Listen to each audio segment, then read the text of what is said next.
Hello everyone, I'm Professor Cheshta and I'm starting a series for the students who are giving competitive exams. So if you're giving any competitive exam, say Bank PO, SSC CGL, CHSL, Steno, MTS, this series is for you. So if you are new to this channel, please take a moment and consider subscribing. And इसके साथ मैं आपको ये बताती हूँ and in this class I'll be talking about 27 most important previous year phrasal verbs जो हर exam में पूछे जाते हैं. तो मैं आपको एक एक करके सारे phrasal verbs explain करूँगी. If you find this session interesting, please do share it with your friends and subscribe the channel. So the first phrasal verb we have is, first phrasal verb क्या है? देखो सबसे पहले तो बात करें कि phrasal verb होता क्या है. See, जब भी आप वर्ब्स के साथ, जब भी आप वर्ब के साथ किसी एडवर्ब को जोड़ देते हो, ठीक है, या फिर आप वर्ब के साथ किसी प्रेपोजिशन को जोड़ देते हो, या फिर आप वर्ब के साथ एडवर्ब प्लस एक प्रेपोजिशन को जोड़ देते हो, तो आपका जो वर्ब है उसका मतलब ही कंप्लीटली बदल जाता है, वो कंप्लीटली चेंज हो जाता है. ठीक है, तो वो आपका वर्ब वैसा नहीं रहता जैसा वो ओरिजिनली था. तो अब हम यहाँ 27 फ्रेजल वर्ब्स पढ़ेंगे जिसको आप अपनी कॉन्वर्सेशन में यूज़ करते हो. और ये फ्रेजल वर्ब्स मैंने वो फ्रेजल वर्ब्स लिखे हैं जो आपके प्रीवियस ईयर पेपर्स में पूछे गए हैं. इस पे बेस्ड मैं आपको क्वेश्चंस भी कराऊंगी क्लास के बाद. तो आज हम सिर्फ इनके मतलब जानेंगे, उसके बाद नेक्स्ट क्लास में हम इनके क्वेश्चंस करेंगे. फर्स्ट फ्रेजल वर्ब है आस्क समबडी आउट. सी, आस्क समबडी आउट का मतलब क्या होता है? आउट से आपको समझ में आ रहा होगा बाहर. ठीक है, आस्क मतलब पूछना, किसी को पूछना बाहर जाने के लिए, तो उसका मतलब आपको समझ आ गया होगा. To invite somebody to go out with you, किसी को इनवाइट करना कि वो आपके साथ बाहर चले, specially as a way of starting a romantic relationship, specially जब आप किसी के साथ कोई रिश्ता रखना चाहते हैं प्रेम भरा. ठीक है, तो इसको अगर हम अपने सेंटेंस में यूज़ करें तो हम कैसे यूज़ करेंगे? He is too shy to ask her out, मतलब वो इतना शर्माता है कि वो उसको बाहर जाने के लिए नहीं पूछ पाता. ठीक, तो जैसे जैसे इसका जो वर्ड लिखा गया है, जो फ्रेजल वर्ब लिखा गया है, उसका मतलब भी वैसा ही है. अच्छा, सेकेंड फ्रेजल वर्ब है अकाउंट फॉर. देखो, अकाउंट फॉर का मतलब क्या होता है? टू बी द एक्सप्लेनेशन और कॉज ऑफ समथिंग, मतलब किसी चीज के बारे में रीजन देना. ठीक है, एक्सप्लेनेशन देना. यूज कैसे करते हैं इसको? The bad weather may have accounted for the small crowd. तो कह रहे हैं जो बुरा जो वेदर हुआ है वो किस कारण से हुआ है? क्योंकि क्राउड बहुत कम है. ठीक, या अगर मैं कहूँ you have to account for your bad behaviour, मतलब आपको अपने बुरे बर्ताव के बारे में एक्सप्लेनेशन देनी पड़ेगी. सो that is account for. Account for means कि आपको रीजन देना पड़ेगा. ठीक है, अच्छा, थर्ड फ्रेजल वर्ब हमारे पास है आंसर फॉर. आंसर फॉर का मतलब क्या होता है?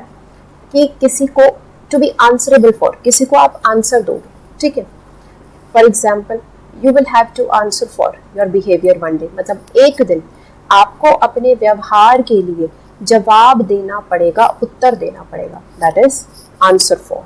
ठीक, या फिर आपको पेपर में अगर ये ऐसे भी मिले, सपोज आपको मिल रहा है क्वेश्चन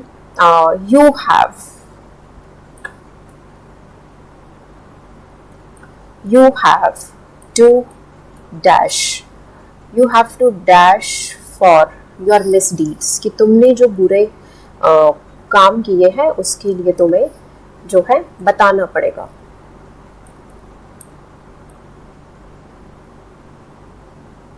ठीक है, तो जब आप उत्तर दी होगे, जब आप किसी को आंसर दोगे किसी बात के लिए, तो आप क्या यूज करते हो?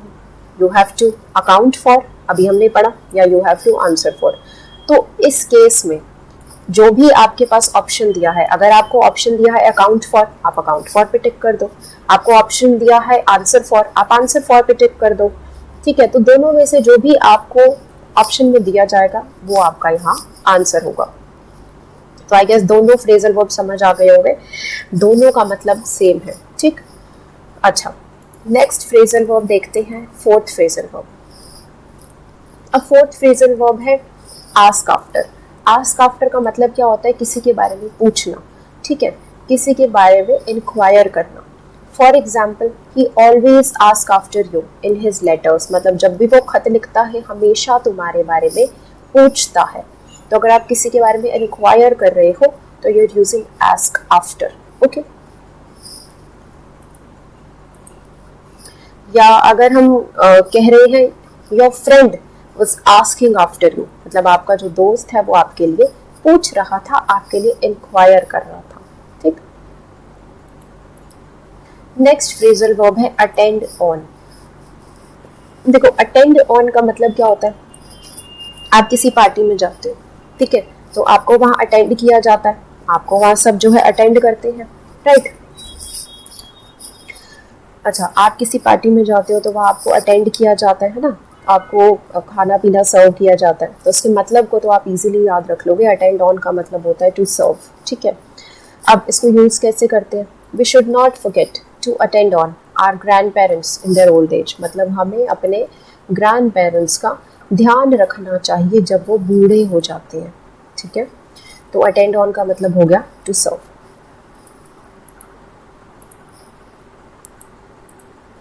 Next phrasal verb, next phrasal verb is ache for. Ache for का मतलब है वांट समथिंग और समवन अ लॉट। एक मतलब जब आप किसी के लिए तड़प रहे हो, एक का मतलब जैसे आप लगाते हो स्टमक एक। स्टमक एक का मतलब क्या होता है, स्टमक में दर्द होना, स्टमक में दर्द से आप तड़पते हो। फिर हेडेक हो गया तो सर में दर्द होना, सर के दर्द से तड़पते हो, है ना।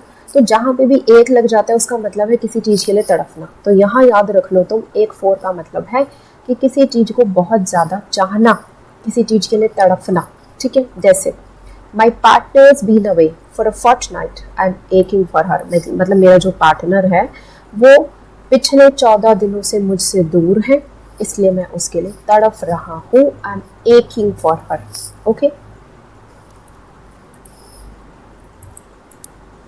Okay, next we have add on.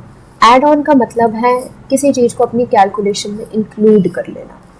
जैसे सपोज आप किसी जो है शॉप पे गए, आपने उनको कहा कि ठीक है मुझे ये बटर दे दो, मुझे ये वेजिटेबल्स दे दो, ये फ्रूट्स दे लो, और सारा बिल जो है वो आप इंक्लूड कर लो, है ना। मेरे जो वो है आपके पास जो मेरा वो चल रहा है, सॉरी अकाउंट चल रहा है, वहाँ पे आप ऐड कर लो।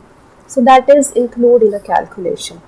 For example, you have to add the GST on to the price, मतलब जो भी आपका प्राइस होगा उसके अंदर आपका GST एड ऑन होगा, उसके अंदर एडिशनल जुड़ेगा वो जाकर, ठीक है। Okay, next phrasal verb. Next phrasal verb we have is ask around.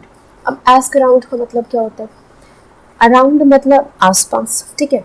Ask मतलब पूछना, तो याद रख लो आस्क अराउंड का मतलब है कि जब आप बहुत सारे लोगों से कुछ इंफॉर्मेशन जो है पूछो। फॉर एग्जाम्पल, आपके आसपास बहुत सारे लोग हैं और आप उनसे पूछो, जैसे न्यूज़ रिपोर्टर होते हैं, न्यूज़ रिपोर्टर आसपास की पब्लिक से उनकी राय पूछते हैं, तो देर आस्किंग अराउंड देम, ठीक है। उनके आसपास से जो है वो पूछ रहे हैं, लोगों से जो है इंफॉर्मेशन गैदर करने की कोशिश कर रहे हैं। For example, I have no idea but I ask around at work and see if anyone can help, मतलब मुझे तो आइडिया नहीं है बट मैं आसपास के लोगों से पूछूंगा और फिर देखूंगा कि क्या कोई मेरी मदद कर सकता है, ठीक। तो आस्क अराउंड का मतलब हो गया when you are roaming around to gather information from people. अच्छा, नेक्स्ट है बैक अवे। अब बैक का मतलब क्या है, जब आप पीछे ले लो, ठीक है। Retreat means also to go down, to go back, ठीक है, टू गो बैकवर्ड्स। तो बैक अवे का मतलब हो गया पीछे की तरफ जाना, ठीक। फॉर एग्जाम्पल, इफ आई से the crowd backed away when they saw the murderer, मतलब जो भीड़ थी वो पीछे हो गई, उन्होंने अपने स्टेप्स पीछे ले लिए, रिट्रीट कर लिया उन्होंने जब उन्होंने मर्डरर को देखा, ठीक। Next phrasal verb we have is back out. Back out means किसी चीज़ के लिए आपने पहले हाँ भर दी थी कि हाँ मैं ये चीज़ करूँगा, उसके बाद आप बैक आउट कर रहे हो, ठीक है। तो बैक का मतलब क्या हो गया, पीछे लेना, और आउट का मतलब क्या है, उस चीज़ से बाहर आ जाना, ठीक है। For example, after his father had refused him, मतलब जब उसके फादर ने उसको मना कर दिया, उसको रिफ्यूज़ कर दिया, he backed out of picnic plan, तो उसने अपना पिकनिक प्लान जो उसने हाँ भरी थी अपने दोस्तों को, उससे उसने बैकआउट कर लिया, उसके लिए उसने मना कर दिया। ठीक। फॉर एग्जाम्पल अगर आप प्रिपरेशन के लिए हाँ कर देते हो अपने पेरेंट्स को, और जैसे ही आपने देखा ओह ये तो बहुत डिफिकल्ट है, और आप बैकआउट कर लो, है ना, पीछे अपने स्टेप्स ले लो, तो दैट इज़ कि आपने पहले तो हाँ भर दी थी और उसके बाद जिस चीज़ के लिए आपने अग्री किया था अब आप उसको मना कर रहे हो, आप रिफ्यूज़ कर रहे हो कि मैं नहीं करूँगा। ठीक। 11th we have, okay 11th is backup. अब बैकअप का मतलब आई गेस सबको पता होगा कि एक तो बैकअप होता है कि आप एक बैकअप रखते हो अपने पास, है ना, अपने डेटा का। Make a copy of computer data, है ना, एक कंप्यूटर के अंदर आप डेटा रखते हो, एक बैकअप रखते हो कि अगर मेरा डेटा जो है कभी मेरा हार्डवेयर ख़राब हो जाए मेरा, तो मैं अपने कंप्यूटर के अंदर कुछ डेटा रख लेता हूँ ताकि मेरे काम आ जाए। या फिर बैकअप को कहते हैं सपोर्ट, कि सपोज किसी के बहुत बुरे दिन चल रहे हैं और कोई उसे बहुत दिलासा दे रहा है, तो that is also backup. For example देखो, make a copy of computer data means you should always backup important files and documents, मतलब आपको हमेशा एक बैकअप रखना चाहिए इंपॉर्टेंट फाइल्स और डॉक्यूमेंट्स का। अब नेक्स्ट है हमारा बैकअप का मतलब है सपोर्ट। सपोजिंगली किसी ने किसी के हस्बैंड ने प्लान कर लिया that he is going to leave his job, तो उसकी जो वाइफ है उसको बैकअप कर रही है, मतलब उसको सपोर्ट कर रही है। ठीक है। या फिर देखो, rest of the staff backed her up when she complained about working conditions, मतलब जब उसने कंप्लेन की अपने बॉस को कि यहाँ पे जो वर्किंग कंडीशंस है वो बिल्कुल अच्छी नहीं है, तो बाकी के स्टाफ ने उसको बैकअप किया, बाकी के स्टाफ ने उसको सपोर्ट किया। ठीक है, so that's backup. And one more thing, you also have some backup plans, right? when you are giving any competitive exam, तो आप सोचते हो यार एक बैकअप भी रख लेता हूँ, है ना, एक एडिशनल भी अपने पास कुछ रख लेता हूँ कि अगर ये ना हुआ तो ये कर लूँगा। ठीक, तो that is backup. Okay, next we have bank on. देखो बैंक ऑन का मतलब क्या होता है, किसी पे डिपेंड करना। ठीक है, काउंट ऑन, रिलाई ऑन या डिपेंड ऑन। तो डिपेंड ऑन मीन्स किसी के ऊपर आप निर्भर कर रहे हो। For example, I am banking on your help, I can do it alone, मतलब मैं अकेले नहीं कर सकता, मैं तुम्हारी हेल्प के ऊपर डिपेंडेंट हूँ, मैं तुम्हारे ऊपर पूरी तरह से निर्भर कर रहा हूँ। Next, bear out. See, bear out का मतलब क्या होता है? बियर आउट का मतलब है confirm that something is correct. अब ये कंफर्म करना कि कुछ करेक्ट है। फॉर एग्जाम्पल देखो, statics beer out the governments position on the issue, मतलब जो भी गवर्नमेंट की पोजीशन है वो सब की सब स्टैटिक्स पूरी तरह से कंफर्म करते हैं, वो डेटा पूरी तरह से शो कर रहा है कि गवर्नमेंट जो है वो ठीक कह रही है या गलत कह रही है। ठीक है, सॉरी, गवर्नमेंट जो है वो ठीक कह रही है। Okay, next phrasal verb we have is bear with. Bear with का मतलब है बी पेशेंट। फॉर एग्जाम्पल, अब देखो, मैंने आपको शुरू में बोला 27 फ्रेजर वर्ब्स है, ठीक है, और अभी हम 14th पे पहुंचे हैं, और मैं आपको कहूँ प्लीज बियर विद मी, मतलब please be patient and please tolerate me, we have to cover 27 phrasal verbs in this particular class. तो बियर विद का मतलब है to be patient. Please bear with me a moment while I finish this email, मतलब please थोड़ा सा patience रखो और मुझे थोड़ा टाइम दो ताकि मैं अपनी ईमेल फिनिश कर लूँ।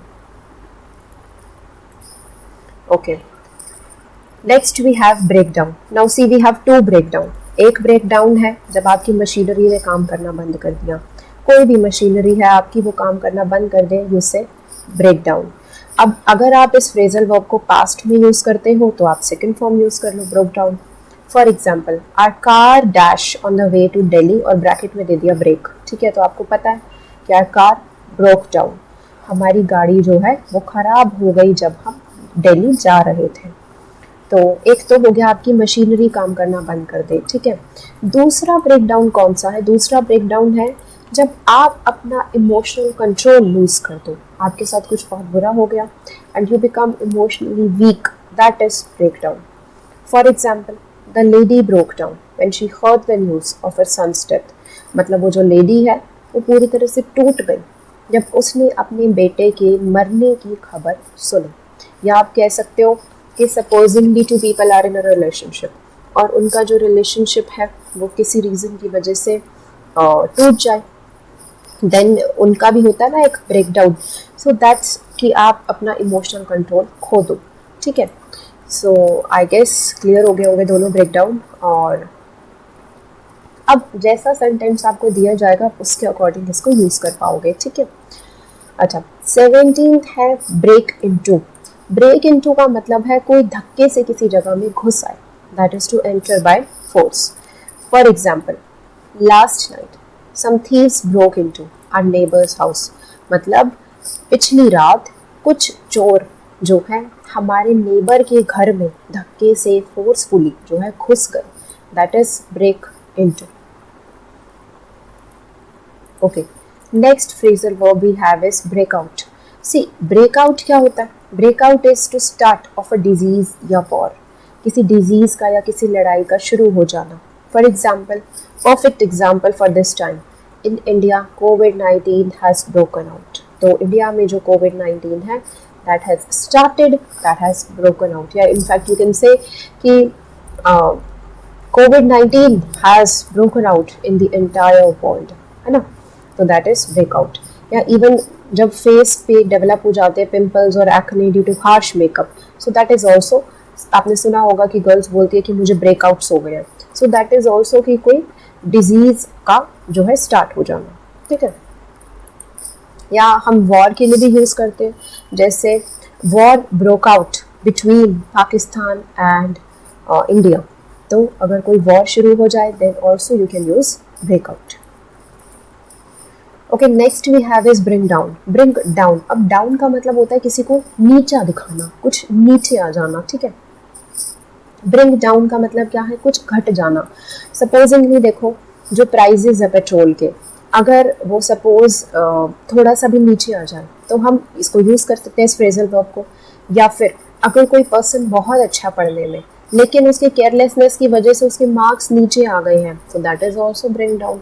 Carelessness in studies brings down the performance of student in exam. ठीक है, so this is bring down. Okay, next phrasal verb we have is bring up. Bring up means किसी को अच्छी परवरिश देना, उसको बड़ा करना, उसका पालन पोषण करना, उसको रेज करना। For example, she brought up her 5 children alone. या my parents brought up me. तो bring up का मतलब क्या होता है? किसी को बड़ा करना, उसका पालन पोषण करना, उसको रेज करना, ठीक है। अच्छा, next phrasal verb we have is blackout. अब ब्लैकआउट का मतलब होता है टू फॉल अनकॉन्शियस, ठीक है। फॉर एग्जाम्पल, आपने देखा होगा अगर किसी के सामने कोई ऐसी चीज़ आ जाए जिससे उसे बहुत डर लगता है तो एकदम वो बेहोश हो जाता है ना, ही इज ब्लैक्ड आउट। तो that is he blacked out seeing a snake and collapsed on the floor. या फिर अगर आपके सामने आपका क्वेश्चन पेपर आ जाए और आपको उसमें से कुछ भी नहीं आता तो इससे कि यार मैं तो ब्लैकआउट हो गया पूरा, है ना। So that is used as fall unconscious. Okay, next phrasal verb is boil over.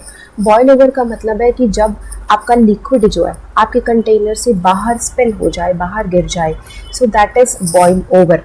For example, if I say I left the milk on the cooker and it boiled over. I left the milk on the cooker तो अच्छा नहीं लग रहा है, तो I left the milk on the pan कर लो यहाँ पे, क्योंकि कुकर में तो कौन ही दूध रखता है ना। आई left the milk on the pan and it boiled over. तो मैंने दूध जो है पैन में रखा और वो उस कंटेनर से बाहर आ गया, so that is boil over. Okay, next is buzz off. अब बज ऑफ को आप यूज करते हो इम्पेरेटिव सेंटेंस में, when you are giving command to someone, order to someone, ठीक है। बज ऑफ मीन्स कि when you say buzz off means यहाँ से चले जाओ, that is go away. For example, He told them to buzz off because they were annoying him. मतलब उन्होंने कहा कि यहाँ से चले जाओ क्योंकि वो उन्हें बहुत ज़्यादा annoy कर रहे थे, बहुत ज़्यादा परेशान कर रहे थे, ठीक। Okay, next we have is call back. Call back का मतलब है सपोजिंगली आपको कोई कॉल करे और आप उस टाइम पे बहुत बिजी हो, आप कहो कि मैं जो है आपको कॉल बैक करूँगा, so that is to return a phone call. So that is I must call her back when we get to the office, मतलब मैं उसे कॉल करूँगा जब मैं ऑफिस वापस पहुँच जाऊँगा. Next phrasal verb we have is call for. Call for का मतलब है demand. Demand for example, opposition party called for the investigation after the scandal broke. तो जब एक स्कैंडल क्रिएट हो गया है कंट्री में, तो ऑपोजिशन पार्टी ने क्या कहा कि हमें एक फेयर इन्वेस्टिगेशन चाहिए. तो कॉल फॉर का मतलब है कुछ डिमांड करना. ठीक है. Next is call for again, and that's used for to telephone for something. For example, if I say I'll call for a cab right away, मतलब मैं बिल्कुल अभी के अभी एक कैब बुक कर देता हूँ. So that's call for. Okay, last phrasal verb of this class we have is call off. Call off बहुत ज़्यादा यूज़ होता है, बहुत ज़्यादा बार आपके पेपर में देखने को मिला है. So that is to cancel. Call off का मतलब है कैंसिल कर देना किसी चीज़ को. For example, class 12th and 10th board exams are called off due to कोविड-19. Called off means to cancel. या फिर अगर हम कहें कि I called off the class because I was busy, मैंने आज की क्लास कैंसिल कर दी क्योंकि मैं बहुत बिजी थी. ठीक है. So that is call off. So I guess 27 phrasal verbs clear हो गए होंगे. In case you have doubts, you can ask me the comment section below. और अगर आपको इनकी पीडीएफ्स चाहिए तो आप जो है टेलीग्राम ग्रुप ज्वाइन कर सकते हो, जिसका लिंक डिस्क्रिप्शन में दिया हुआ है. एंड ऐसे और लेसन्स के लिए आप चैनल को सब्सक्राइब भी कर सकते हो, because I will be discussing previous year questions of SSC CGL, CHSL and CPO and every exam. So English के लेसन्स मैं पूरी तरह से कवर करूँगी. तो अगर आपको लेसन्स इंटरेस्टिंग लगे तो आप चैनल के साथ जुड़ सकते हो bye subscribing the channel. So thank you so much students.